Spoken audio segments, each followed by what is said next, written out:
It's not what happens to you, but how you react to it that matters.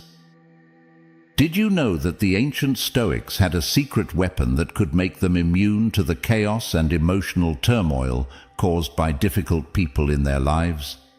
Imagine possessing such a tool, a kind of mental armor that protects you from the negative energy others may try to throw your way. This isn't just a piece of ancient history, it's a practical strategy that can transform your life today. Whether you're dealing with a challenging boss, a frustrating family member, or anyone who seems to drain your energy, the wisdom of Stoicism offers a powerful solution. In today's video, we're diving deep into how you can apply these Stoic principles to not just survive but thrive in the face of adversity. This is about more than just coping. It's about building a life of peace, resilience, and profound personal freedom. So, if you've ever felt weighed down by someone else's negativity, or if you're simply seeking a more tranquil existence in this hectic world, you're in the right place. Let's embark on this journey together, armed with the timeless wisdom of Stoicism, and unlock the secrets to maintaining your serenity no matter what life throws at you. The only thing I ask of you is not to skip this video in any way. If you're here, consider yourself different from the majority. Consider yourself an exception. Now, act like one and don't skip any part of the content. 1. Minimize the narcissist's role in your life. This concept is fundamentally about drawing our line in the sand, deciding how much we let external forces, specifically a narcissist, affect our inner peace and tranquility. Marcus Aurelius once said, "You have power over your mind, not outside events. Realize this, and you will find strength." This powerful statement resonates deeply when we face the challenge of dealing with a narcissist. It reminds us that our true power lies not in changing the narcissist or their behavior, which is often beyond our control, but in altering how we respond and relate to them. In the context of dealing with a narcissist, what we truly have control over is our reaction, our emotions, and how much mental real estate we give them. It's not an easy task, especially when emotions run high and the narcissist in question plays a significant role in our lives, be it as a family member, a partner, or even a colleague. Seneca offers wisdom that complements this approach. We suffer more often in imagination than in reality. Many times the anxiety and distress we feel when dealing with a narcissist are amplified by our fears and expectations of what they might say or do next. By applying Seneca's insight, we learn to differentiate between the actual impact of their actions and the additional suffering we create in our minds. This doesn't trivialize the challenges posed by a narcissist. Rather, it empowers us to reclaim our mental space by focusing on the present reality rather than worst-case scenarios. Let's break this down a bit. Imagine you're carrying around a backpack every day, and every negative interaction, every attempt at manipulation, every hurtful comment from the narcissist adds a rock to this backpack. It's heavy, it's exhausting, and it's slowing you down. What Stoicism teaches us is that we have the power to stop adding rocks to our backpack. We can't change the narcissist, but we can change how we let their actions affect us. Minimizing their role in our life starts with a conscious decision to shift our focus. This means actively working on redirecting our thoughts and energies towards things and people that uplift us, towards activities that bring us joy and peace. It's about creating boundaries, both emotional and physical, that protect our well-being. This might involve limiting our interactions with the narcissist, changing the nature of our conversations to avoid giving them the ammunition to affect us, or in some cases, severing ties altogether. But it's important to acknowledge the emotional toll this process can take. Stoicism doesn't mean suppressing our feelings. It means acknowledging them, understanding them, and then making rational decisions about how to proceed. If you're dealing with a narcissistic parent or sibling, you're not just dealing with a problematic individual. You're grappling with the loss of the supportive, loving relationship you deserve. It's a form of mourning, and it's important to allow yourself to go through this process. Seek out therapy, find solace in creative expression like writing or painting, and lean on supportive friends or communities. These steps are not just about moving away from negativity, but moving towards healing and growth. In embracing Stoicism, we learn to focus on our inner citadel, a concept referring to our inner sanctuary of peace and resilience. By minimizing the narcissist's role in our lives, we're not giving them the cold shoulder out of spite. We're choosing to prioritize our mental health and emotional well-being. We're deciding that our peace of mind is paramount and that we won't allow anyone to disturb it. Remember that it's okay to feel hurt, it's okay to grieve, and it's okay to seek help. What's important is that you're taking steps towards a healthier, happier you with a fortified inner citadel that no external chaos can breach. This is what it means to apply Stoicism in dealing with narcissists, finding strength in serenity, and making the conscious choice to focus on what truly matters: your peace, your happiness, and your growth. 2. Challenge their idealized self. Narcissists often construct a facade of superiority, be it through charm, intelligence, success, or any combination thereof. This facade isn't just for show, it's a deeply ingrained part of their identity, protecting them from facing their vulnerabilities and insecurities. However, when we start to see through this facade and question its validity, we're not doing so out of malice. Instead, we're engaging in a Stoic practice of seeking truth, of peeling away the layers of illusion to reveal the reality beneath. But how do we go about this? First, it's important to anchor ourselves in the principle of Stoic indifference, differentiating between what is within our control and what is not. Our goal is not to change the narcissist, an outcome beyond our control, but to change our perception of them, thereby reducing their power over our emotions and reactions. When you notice the narcissist flaunting their exaggerated self-image instead of directly confronting them or trying to tear them down, you might choose to subtly question their narratives. This could be as simple as asking, "How did you come to that conclusion?" Or, "Can you tell me more about that?" These questions, asked with genuine curiosity and without judgment, can prompt the narcissist and those around them to reflect on the authenticity of their claims. It's crucial, however, to approach this with caution and mindfulness, ensuring your own safety and well-being above all. The Stoic philosophy teaches us not to engage in confrontations that disturb our inner peace. Instead, we should strive to maintain our tranquility and emotional equilibrium, regardless of external provocations.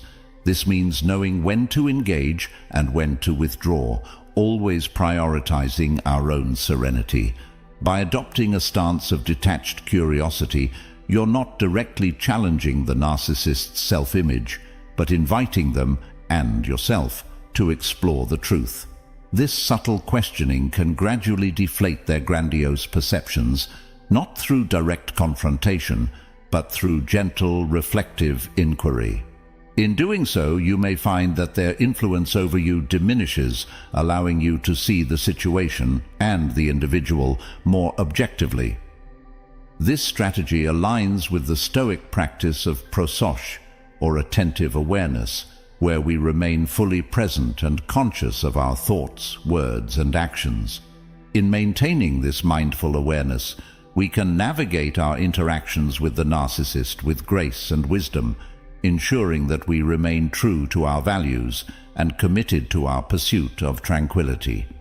Challenging the narcissist's idealized self-image from a place of diminished importance in your life is about seeking truth in a compassionate, non-confrontational way.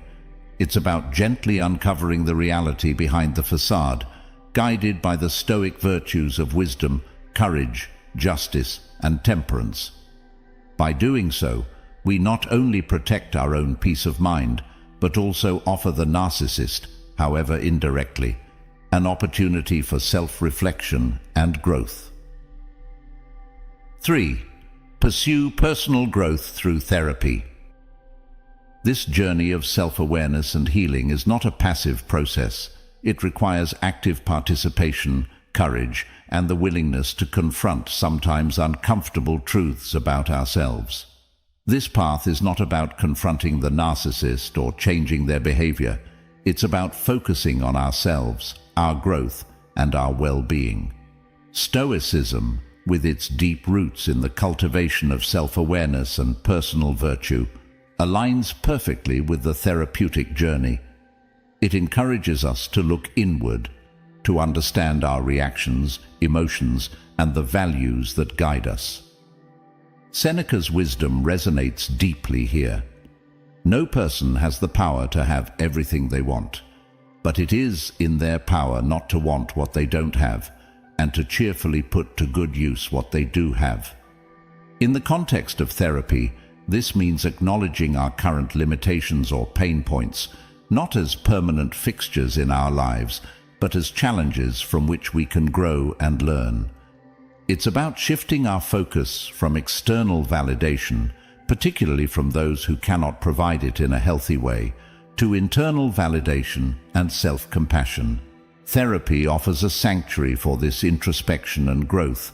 It's a space where we can openly explore our feelings, experiences, and the impact of our relationships without judgment. The goal here is to heal from the wounds inflicted by toxic relationships, to recognize our inherent worth, and to learn that our value does not depend on the approval or recognition of a narcissist, or anyone else for that matter. In the process of therapy, we engage in an act of Stoic reflection, examining our lives and our choices through a lens of wisdom and courage. We question the beliefs that have tethered us to toxic relationships, beliefs that may have led us to seek validation from those incapable of giving it in a healthy way. This self-examination is crucial for detaching from the need for external approval, a step that empowers us to reclaim our independence and autonomy. But therapy is more than just a process of detachment. It's also about building something new within ourselves. It's about discovering joy, passion, and peace on our own terms, crafting a life that is aligned with our deepest values and aspirations. This aligns with the Stoic pursuit of a virtuous life, where happiness is found not in external accolades or relationships, but in living according to virtue. Engaging in therapy and personal growth is a powerful act of resistance against the negativity a narcissist tries to impose. It's a declaration that we are more than the roles we've been assigned in their narrative, that we have the strength and wisdom to define our own stories. This is the essence of Stoicism, recognizing that our power lies in our ability to choose our responses, to cultivate our inner garden, and to live in accordance with nature and reason. This journey of therapy and self-improvement is not always easy. It requires bravery to face our vulnerabilities, to confront our fears, and to step into the unknown. Yet, it is also a path filled with hope. As we peel away the layers of pain and self-doubt, we uncover the resilient, vibrant self that has always been there, waiting to be rediscovered and celebrated. In the spirit of Stoicism, we learn through therapy that the ultimate freedom comes from within. It's the freedom to choose our attitudes, to respond with wisdom and compassion, and to live a life that reflects our truest self. This process of healing and growth is a testament to our resilience and our capacity for change. It reminds us that no matter the challenges we face, we have the power to cultivate peace, joy, and fulfillment from within. So, as we navigate this journey, let us do so with the courage of a Stoic, embracing therapy and personal growth as opportunities to become the architects of our own fate. Let's commit to this path of self-awareness and virtue, knowing that each step we take is a step towards a more authentic, empowered, and peaceful life. 4. Protect your mental space by controlling your reactions. Stoicism teaches us that while we cannot control external events or the actions of others, we have absolute control over our internal world, our thoughts, reactions, and emotions. This principle is incredibly empowering, especially when dealing with a narcissist, whose behavior can often feel like a direct assault on our mental peace. Let's unpack this a bit. The narcissist, by nature, may attempt to provoke, manipulate, or unsettle you through their words or actions. The instinctive reaction might be to respond in kind, to defend yourself, or to engage in the conflict. However, this is precisely where Stoicism offers an alternative path, one of calmness, detachment, and inner tranquility. Choosing to control your reactions is not about suppression or denial of your feelings. It's about acknowledging your emotions and then making a conscious decision about how you wish to respond. This might mean taking a moment to pause, to breathe, and to reflect before responding. It might mean choosing not to respond at all. The key here is the realization that your power lies in your response. You are not at the mercy of the narcissist's whims. You are the gatekeeper of your mental space. This strategy requires practice and mindfulness. It's about developing a keen awareness of your emotional triggers and the habitual patterns that dictate your reactions. It involves a commitment to observing your thoughts and feelings without immediately acting on them. This is where Stoic exercises, such as journaling or meditative reflection, can be incredibly valuable. They allow you to step back, to view the situation from a place of rationality rather than emotion, and to choose a response that aligns with your values and your desire for peace. By refusing to play the narcissist's game, by choosing calmness and detachment over engagement and conflict, you're doing something profoundly Stoic. You're practicing the virtue of apatheia, or freedom from passion, which is not about the absence of feeling but about the absence of disturbance. You're embodying the Stoic ideal of maintaining your equanimity in the face of provocation. This approach is not about passivity or avoidance. It's an active, deliberate stance that says, I am the master of my soul, the guardian of my peace. Your actions cannot penetrate the fortress of my mind unless I allow them to. It's a declaration of independence, a reclaiming of your power, and a commitment to your own well-being. In embracing this strategy, we not only protect ourselves from the negative impact of the narcissist's behavior, but also cultivate a deeper sense of self-awareness and resilience. We learn to navigate the world with a sense of calm and assurance, knowing that our inner peace is unassailable. This is the ultimate freedom, the freedom to choose how we respond to the world around us, to live in accordance with our principles, and to maintain our tranquility, no matter the challenges we face. Let's remind ourselves that we have the power to protect our mental space, to control our reactions, and to live with dignity, serenity, and strength. This is not just a strategy for dealing with narcissists. It's a blueprint for a mindful, virtuous life. As we wrap up today's journey through the wisdom of Stoicism and its application in dealing with challenging personalities, remember this: your peace of mind is your sanctuary, a fortress that no external force can breach without your consent. Like the Stoics, we have the power to choose our responses, to stand firm in the face of adversity, and to cultivate a life of tranquility and resilience. The strength you seek is not beyond you. It is within you, waiting to be harnessed and nurtured.